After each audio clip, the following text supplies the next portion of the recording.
Hi, I'm Justina Calgiano, and we are here today on Pet Matters with some friends from the Botstiber Institute for Wildlife Fertility and Control. And we have Monique Principi and Stephanie Boyles-Griffin with us. Hi, ladies. Hello. Hi. Thank you for being here. Thank you for having us. Thank you. So normally we talk about cats and dogs and all things related to them on our show, but today we're going to talk about wildlife fertility control, which is a really important topic.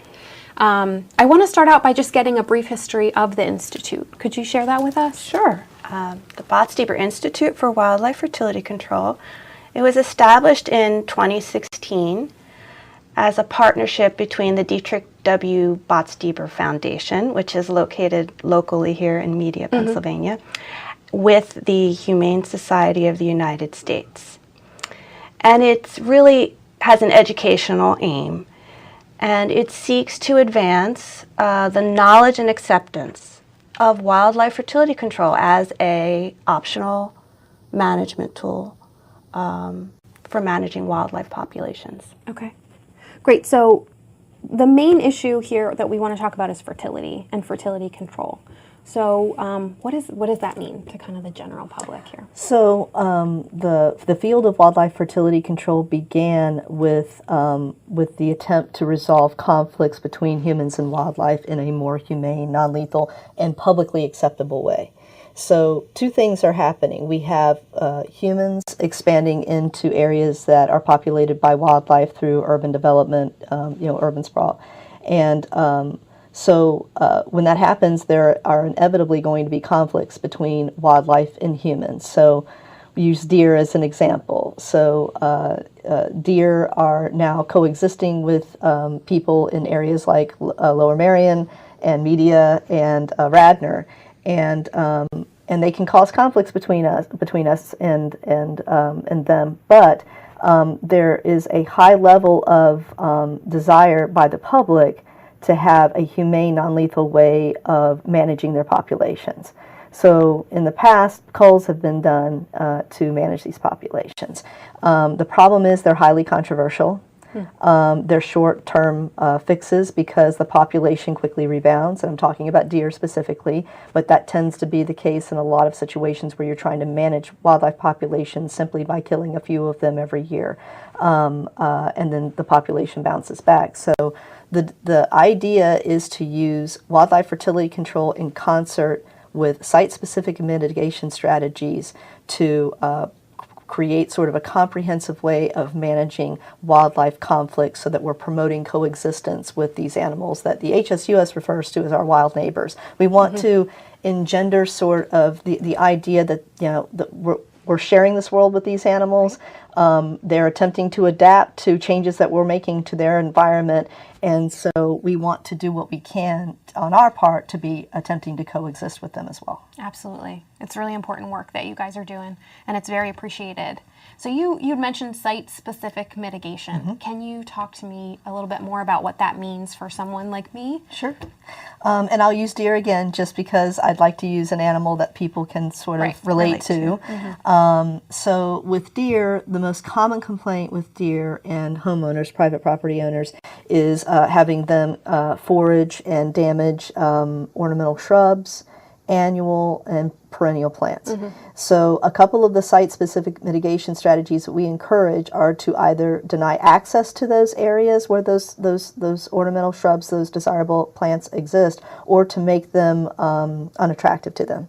So unattractive can mean spraying them with like a liquid repellent called liquid fence. There are a bunch of different products you'll see at the nursery for making deer stay away from plants that you want to plant. You can also plant things that they don't like to eat. So replacing an annual with an annual that they won't eat.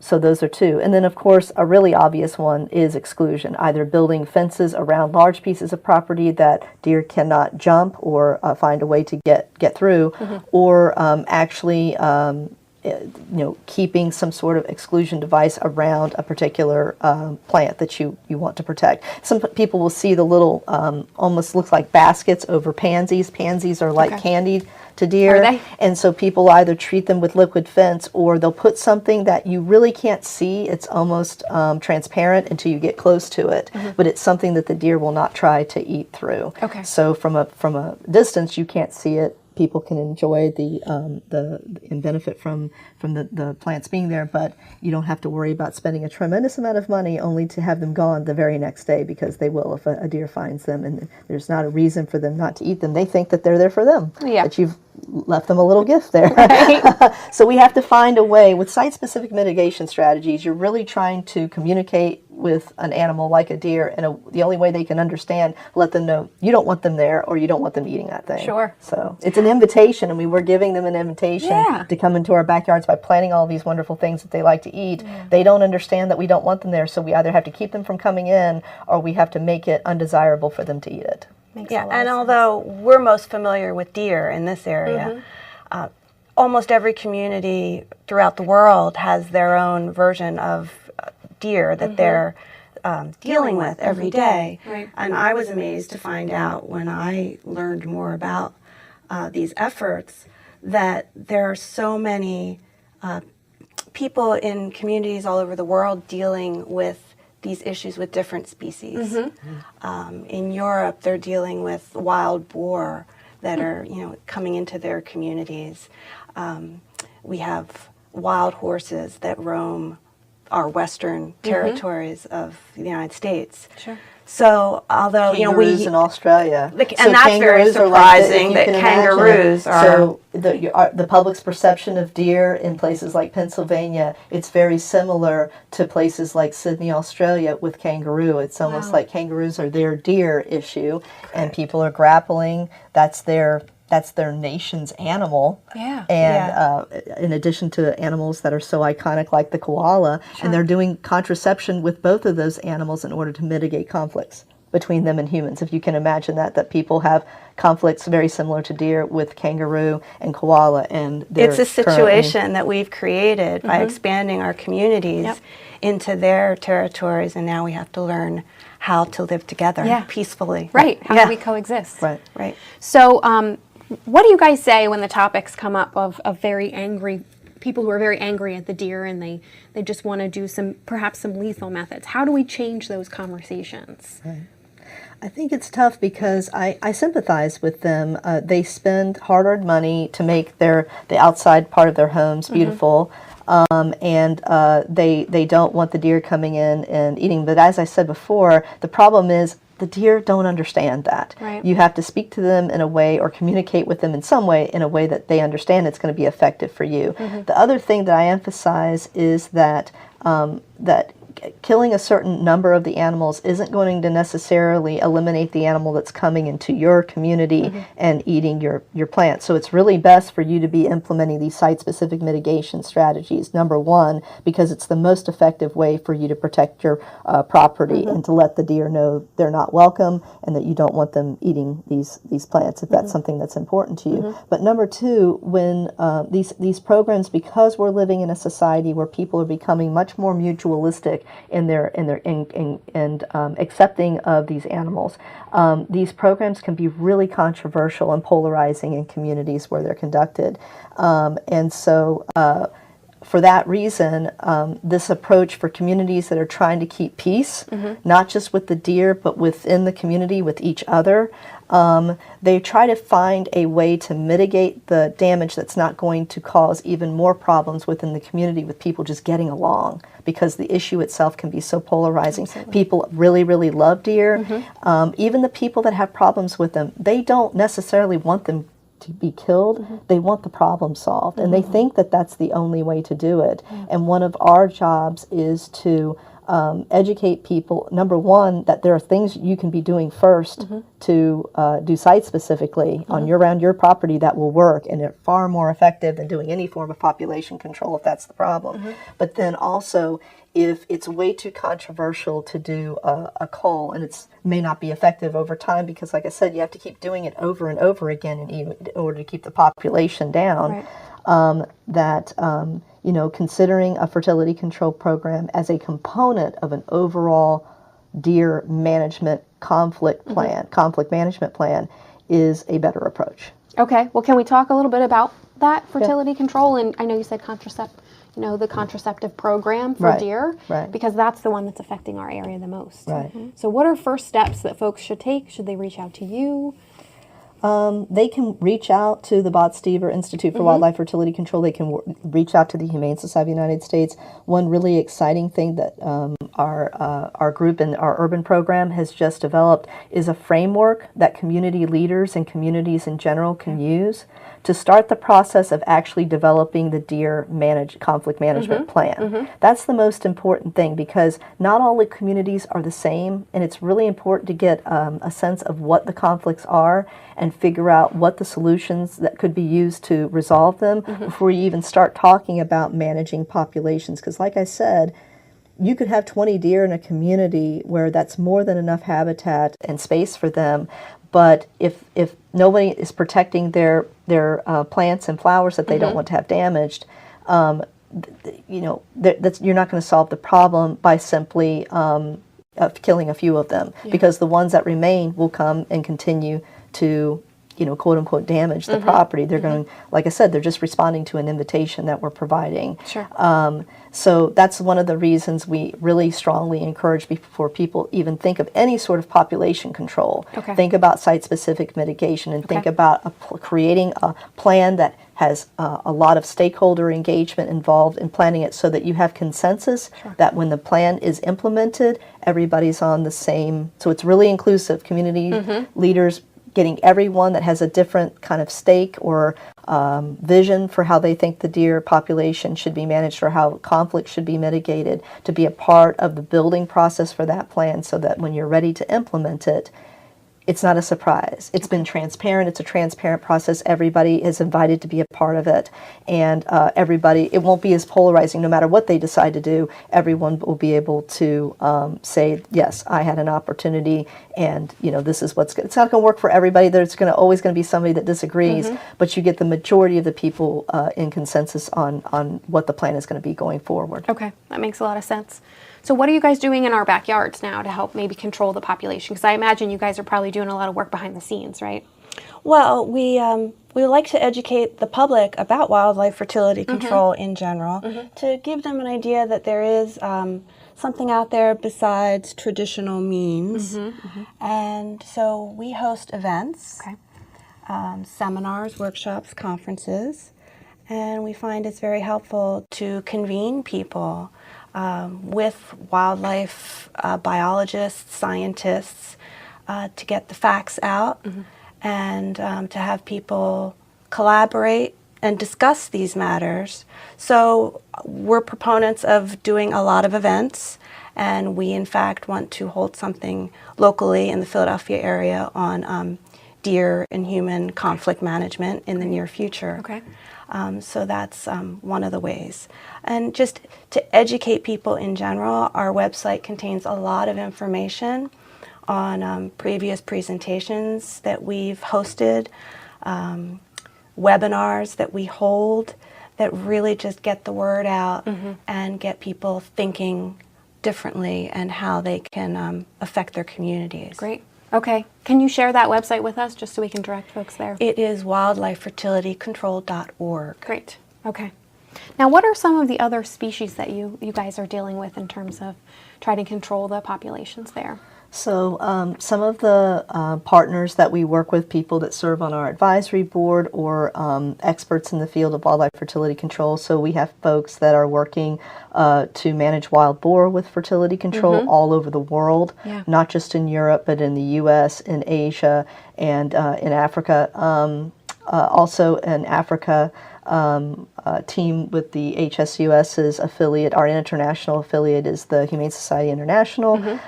They've been working for probably almost 3 decades to use contraceptives to manage human-wildlife conflicts with African elephants. Wow. Another animal in the United States that Monique already mentioned, HSUS and our partners have been working with state and federal agencies to use fertility control to manage conflicts with wild horses and burros in the western United States, but also the first wild horse fertility control program actually started not a very long drive from here in Assateague National National Seashore. And so they're ponies there. They don't have any natural predators. They wanted the population down to about 100. I think they were around 180, 200 when they started the program. And over time, they were able to use the PZP, porcine zonapalooza, a contraceptive agent, to successfully slow the population growth rate and then have the population go down naturally over time. Okay. So now they're at their what they consider to be their appropriate management level there. Oh, that's great. So we already mentioned kangaroos in Australia. We understand that there are some primate populations in urban areas like Hong Kong that they're using fertility control to manage. Pigeons in urban areas all over the world. There's an oral contraceptive that they're using in places like Italy and Spain, and then here in the United States to manage urban pigeon populations. And then most recently, the EPA registered an oral contraceptive for rats in urban areas. Sure. So that's just a couple, and that's really just the tip of the iceberg of the type of animals that these products are being developed. And of course, I mention white-tailed deer in urban areas and even black-tailed deer in urban areas out west. Okay. So I would think that the ones common in our backyard are deer, we've covered, rats, what else? Squirrels, maybe? Squirrels. Okay. So squirrels in the areas. UK, there's to the best of our knowledge, there's no effort to control them here. They're doing it in the UK because gray squirrels, our native squirrels, were introduced there many years ago. I forget the reason why, but they're competing with the native red squirrel there. And because squirrels are incredibly adorable and cute, and because people in the UK like them whether they're native or not, there is a huge effort to develop a contraceptive system that will target the gray squirrels and not the red squirrels, that will bring their populations down over time without having to use any sort of lethal method to do it, because the public won't accept it. And they need to do it because the gray squirrels are out competing the red squirrels for the resources there. Sure. So everybody agrees that they need to be managed. They just want them managed in a humane and sustainable way. And people over time. enjoy seeing them. Yes, they really do. They think they're adorable and they like seeing them in their neighborhoods, but they do have to think, how do we control the numbers? Yeah. Even people like Prince Charles have gone on record, like in the paper, Absolutely. Supporting this idea of managing the gray squirrels with contraceptives. Yeah. Okay, that's great. Yes. To have that kind of support behind your efforts. So in terms of controlling the squirrel population, we talked a little bit about the deer population, but what are some good first steps that someone can take if their house is being overrun with squirrels on the roof? And well, I would not encourage contraceptive in that case. Okay. In that case, site-specific mitigation strategies. The number one place squirrels get into are attics and chimneys.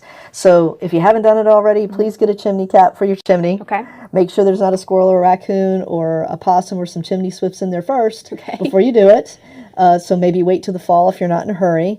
But when you're sure nobody's nesting in there, go ahead and put one of those on there. And then the other thing is make sure that you're routinely inspecting the eaves around the sides of your house, because they will damage them, but generally what happens is a part of it is in a state of disrepair, and then they just take advantage of it by creating a larger opening to get in there. So that's the best, by far the best way. And of course, people like feeding birds. The squirrels like the bird seed as much as the birds do, probably more. And so, for a period of time, if you can, removing that source of attraction will keep them from jumping around on the house and potentially finding an area of the house that they may try to use and turn into a nest site. Sure. So but once an animal has established a nest, we encourage them to wait until they're sure they're out of there. The young will eventually leave with the mother. Okay. And then once they're sure they're gone, have a professional come and inspect the area to make sure they're gone, and then professionally seal it so they can't get back in. Okay. And I know you mentioned fall. Is that kind of generally a better time of year to just try some mitigation? Yes, because, with birds, with squirrels, with raccoons, even possums, that's from from about December, even November to September. Where I'm from in the South, it's even longer. They can have 2 or 3 broods. Wow. It's around end of September, October, November that you want to be inspecting those areas. Okay. But the other times of the year, you have to be careful because squirrels and raccoons, their breeding season starts very early. It can be as late as, it can be like late November and December, and certainly January. They're already finding nesting boxes and they're looking to brood. Okay. Okay, that's great advice. So what are the plans for the future for the institution? Oh, we're going to continue a very active program of events, Okay. Seminars. I mentioned the event we are planning in the Philadelphia area. And we update our website with current information. We have a quarterly newsletter to continue to educate everyone about wildlife fertility control. So I encourage, if people are interested in learning more, that they can sign up to receive our newsletter. And our website also contains really the only of its kind repository of information on wildlife fertility control. Okay. So if anyone really wants to read the scientific and the published papers on fertility control for wildlife, they're available there at our website. Great. Yeah, and specifically on deer. So last May we had a urban deer fertility control workshop in Tarrytown, New York. All of the video presentations from that event are on our website right now under the events page. And then we just recently had a deer conflict management seminar in Harrisburg Okay. about a month ago, maybe a little less than a month ago. And those 2 presentations are on the website as well, so people at their leisure can go in and watch them, learn from the experts, and then if they want to get in touch directly with any of our speakers to learn more about anything that they presented about, Absolutely. they can reach out to us and we can put them in touch with them. Oh, that's Yeah. wonderful. Yeah. Right. They're so accessible. Great. So what is a good first step, would you say, for someone who wants to help support your efforts? Would it be attending the workshop that's coming up? Would it be maybe starting some of those mitigation efforts maybe for deer? If someone is foreign to the idea but really wants to help? It depends on the animal that they're interested in. So if it was deer, I would highly recommend downloading the comprehensive framework for creating a management plan for your community. And it can be any size community. It can be a neighborhood, it can be a village, it could be a township, it could be an entire county. But it starts at that level of understanding how to create an effective plan, whatever that plan is going to be, so you can customize it for your community. Right. So if you're not a community leader, but you're one of those people that show up at your HOA meetings religiously and listen to people discussing the deer issue, if it's an issue in your community, I highly recommend downloading it, reading through it, and then sharing a copy of it with your board of directors, or if it's the township, your township council. That's a really great way to just start the process of building effective coexistence programs, something that's going to be sustainable and is going to actually address the conflicts that people may be experiencing with animals like deer. Yeah, there's sort of preliminary steps that can be taken. Okay. And that's there in the guide. Those steps that are easily taken, that may someday lead up to fertility control, perhaps, Right. if it's an appropriate, feasible option. But there are definitely the more day-to-day easy steps that can be taken When now. people reach out to us, we like to tell them, yes, we are the Institute for Wildlife Fertility Control, but before you get there, you have to start with what is your conflict? What are you doing already to try and resolve it? What could Are you be you doing doing that you're everything? not already? Are you doing everything? Because a lot of people want to jump quickly. Oh, we need a fertility control program. Well, you might, but let's start with where you're at and figure out where you might need to go, because you may not need to do anything to manage the population in order to mitigate the conflict. But it's important to go through that process to figure it out, Right. again, so that as many people are involved as possible and there's widespread consensus within And your community agreement. Right. Sure. Okay. That's great. Well, everything you've shared today has been so helpful. So we want to maybe have people take action, but start small, and definitely visit that workshop that you have coming up. So I know That's I'm right. going to keep an eye out for it. So We're looking yes, forward to it. Yeah. Check our website. Okay. We'll Again, stay tuned. wildlifefertilitycontrol.org. Great. Okay, well, thank you for being with us today. I've learned a lot, and I hope you have too. So we'll see you next time on Pet Matters.